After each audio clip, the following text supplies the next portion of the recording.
আসসালামু আলাইকুম, সবাইকে আমাদের চ্যানেলের পক্ষ থেকে স্বাগত জানাই। আমরা আছি ঠাকুরগাঁওয়ের টাঙ্গন ব্যারেজ সুইচ গেটের একেবারেই সামনে, টাঙ্গন নদীতে। চৈত্রের শেষ সময় চলছে, আর 2 দিন পরেই চৈত্র মাস শেষ। সেই সাথে আমাদের মাছ থেকে বাংলা নতুন একটি বছর শেষ হতে চলেছে, সেই সাথে বসন্তকালও শেষ হয়ে গেল, এবং এরই মধ্যে কিন্তু গ্রীষ্মের যে দাবদাহ সেটা কিন্তু আমরা অনুভব করতে পারছি। আপনারা দেখলেই বুঝতে পারছেন যে প্রকৃতি একেবারে রুক্ষ শুষ্ক হয়ে উঠেছে। নদীর পানিও অনেকটা উত্তপ্ত।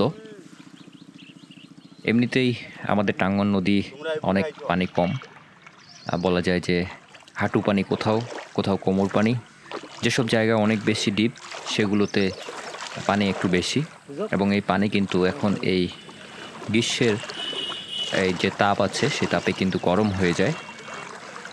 তো আজকে আমরা নতুন একটা পয়েন্টে চলে এসেছি, টাঙ্গন ব্যারেজ সুইচ গেটের একেবারেই সামনে, এবং মাঝখানে একটা কচুরিপানার মতো স্তূপ ছিল, এবং সেটাই কিন্তু এখন ঝাড় মারা হচ্ছে।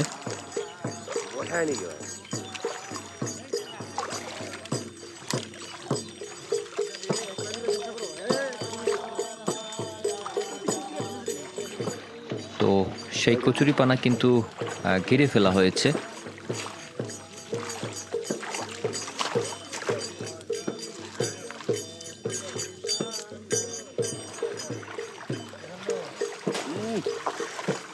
মাঝখানে কিছু ঝাড় ছিল এবং সেই ঝাড়গুলো আস্তে আস্তে পরিষ্কার করা হচ্ছে।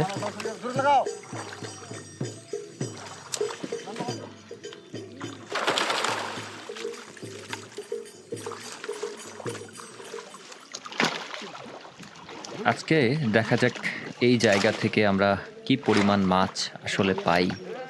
যেহেতু এটা টাঙ্গন ব্যারেজ সুইচ গেটের একেবারেই সামনে, তাই আশা করা যায় এখান থেকেও ভালো দেশি প্রজাতির মাছ পাওয়া যাবে। বড় কোনো মাছ যদি পাওয়া যায় সেগুলো আসলে অনেকটাই ভাগ্যের ব্যাপার। টাঙ্গন ব্যারেজ সুইচ গেটের উজানে যে নদী, টাঙ্গন নদী, সেই নদীতে আসলে পানি অনেক কম, কিন্তু এর সুইচ গেটের যে ভাটির দিকে যে টাঙ্গন, সেই টাঙ্গনে কিন্তু পানি অনেক বেশি, সে সাথে মাছও অনেক বেশি থাকে।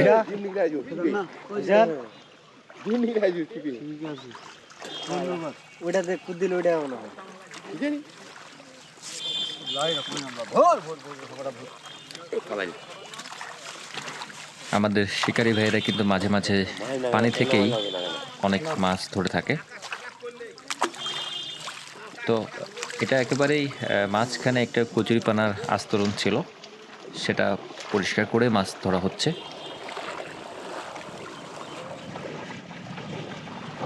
দেখা যাক আজকে এখান থেকে কি পরিমাণ মাছ আমরা পাই। তো পরিষ্কার করা প্রায় শেষের দিকেই, আর কিছুক্ষণ পরেই এর ভেতরে মাছগুলো ধরা হবে। দেখুন, প্রায় 2 ঘন্টার পরিশ্রমের পর, 2 ঘন্টার চেষ্টার পরে ভিতরের আবর্জনাগুলো মোটামুটি পরিষ্কার করা সম্ভব হয়েছে।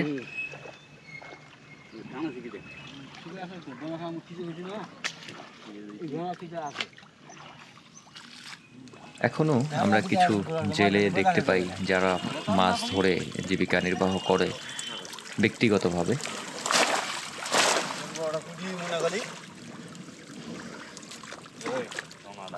আস্তে আস্তে করে কিন্তু জালটাকে হাত দিয়ে ভিতর দিক থেকে কিন্তু টেনে নিয়ে আসা হচ্ছে ছোট ছোট করে। যেহেতু এখানে জাল টানার কোনো সুযোগ নেই, তাই আস্তে করে নিচ থেকে জালটা টেনে নিয়ে আসা হচ্ছে, এবং সমস্ত মাছগুলো খোপের মধ্যে নিয়ে আসা হবে। আমরা কাকিলা মাছ দেখতে পাচ্ছি। আমাদের এলাকায় এই মাছটাকে টুনা মাছ বলে, যদিও এটা টুনা মাছ না। দেখুন, যেটা বলছিলাম যে এখনও কিছু শিকারী কিন্তু আছে যারা এখনও ব্যক্তিগতভাবে একা একা সারাদিন মাছ ধরে জীবিকা নির্বাহ করে।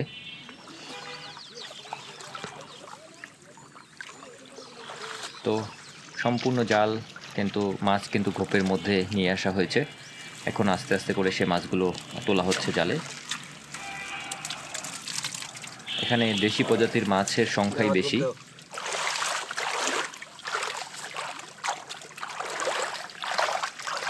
খোপ করে দেওয়া হলো, এবং অপর পাশে যে জায়গাগুলোতে ময়লা আছে সেদিকে শব্দ করলে মাছগুলো এই ঘোপের মধ্যে চলে আসে এবং টাটকা পরিষ্কার দেশি প্রজাতির মাছ খুব সহজের মধ্যে ধরা যায়।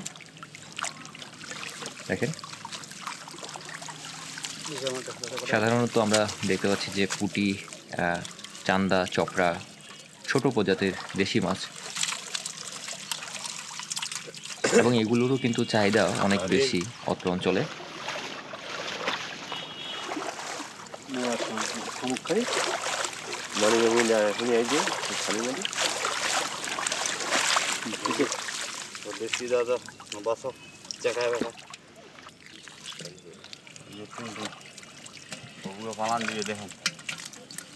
এই মাছগুলোকে এখন আস্তে আস্তে করে এই আবর্জনার মাছ থেকে বাছা হচ্ছে।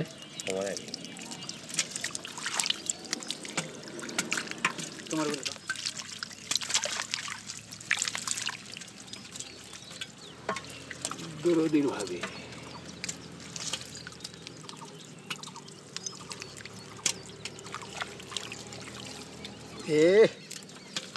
কানাই বাবু এসে আছে এখানে ওটা দিয়ে ওঠা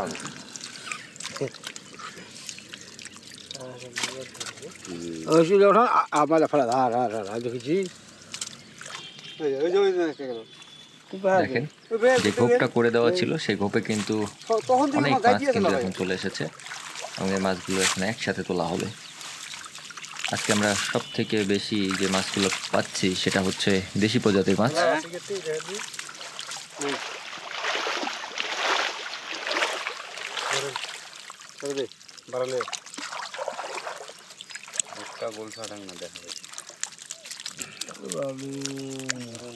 সাদা সাদা গোটা মাছ লাগা লাগছে না পলক তার মাছা নেই, একটা মাছা দেয়নি যাবে মারলা ওদিকে যাবে বাবরি মাছ যখন কুদ্দন সারা করে থাকি ভাবে বেশিটা পানি দিয়ে। আমরা সবসময় চেষ্টা করি গ্রামীণ প্রাকৃতিক মাছ ধরার চিত্র আপনাদের সামনে তুলে ধরতে। দেখেছি নিচলা নেই আসলে তো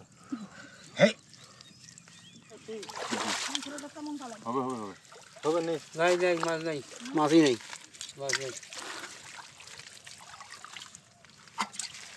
শিকারীদের মন খুব একটা ভালো না, কারণ দীর্ঘ বিরতির পর আজকে তারা মাছ ধরতে এসেছে এবং খুব বেশি মাছ তারা পায় নাই।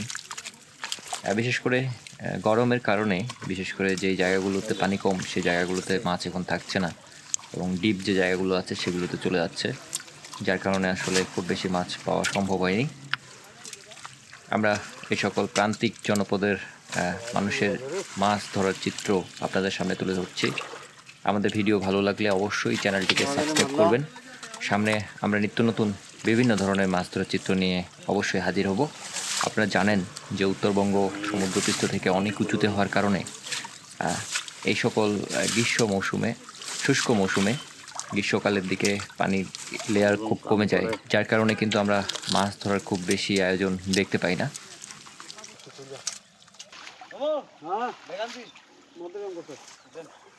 এই মালিক ভাইটা ঘেরো দিতে তোমার যা খাইতে হবে মাছ হইতে পারে।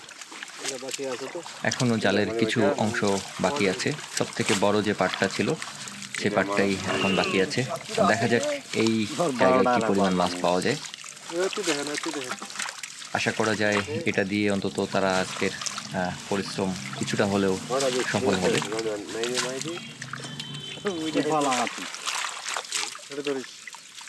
সব পুরা আছে ঠান্ডা করলে ফের গরম করছে কে করে মাথাটা ধরে দিই মাশাআল্লাহ, অনেকগুলো মাছ এসেছে, সাথে একটা সাপও এসেছে।